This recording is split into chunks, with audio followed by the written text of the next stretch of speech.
अस्सलामुअलैकुम, welcome to my channel. चले आएँ आज हम मिल के मज़ेदार नाश्ता बनाते हैं और थोड़े से नाश्ते में चेंजिंग लेके आते हैं। मैं बना रही हूँ आज बॉइल्ड एग सैंडविच। बहुत मज़ेदार होता है, आप ये डाइट में भी खा सकते हैं। बिस्मिल्लाहिर्रहमानिर्रहीम, रेसिपी स्टार्ट करते हैं। अंडों को हमें हार्ड बॉयल करना है और बॉयल करने के बाद छीलने के बाद उनको अच्छी तरह कांटे से हमें पीस लेना है। अब हम उसमें काली मिर्च और नमक ऐड करेंगे। सिंपल है और मुझे बहुत पसंद है ये, तो मैं भी खाती हूँ, तो इसीलिए आपके साथ भी अपनी रेसिपी शेयर कर रही हूँ नाश्ते की। अब हमें अपने ब्रेड के स्लाइस को हमें थोड़ा सा मक्खन में सेकना है।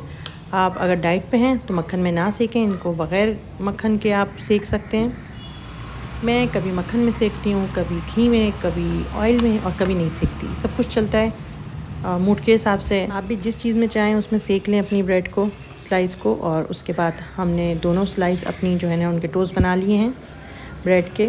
अब मैं इसमें लगाऊंगी मायनीज़। मायनीज़ भी आपके ऊपर है, अगर आप डाइट पे हैं तो मायनीज़ नहीं लगाइए या थोड़ी सी लगा लीजिए।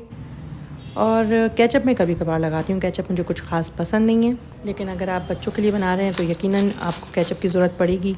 अब मैं इसमें यूज़ करूँगी गोभी। हर चीज़ से हट के गोभी का जो टेस्ट होता है वो बहुत मज़ेदार होता है और क्रंची होता है, जिसमें बहुत मज़ा आता है मुझे खाने पे। और अगर मॉर्निंग में आप ले रहे हैं और साथ में गोभी भी ले रहे हैं और ज़रा ज़्यादा गोभी ले रहे हैं तो आपकी काफ़ी हद तक जो है सलाद लेने की भी रिक्वायरमेंट पूरी हो जाएगी। उस पर अब मैंने रखा है अंडा और दूसरी स्लाइस रखने के बाद मेरा सैंडविच रेडी है। 2 अंडों से बनेंगे 2 सैंडविचेस।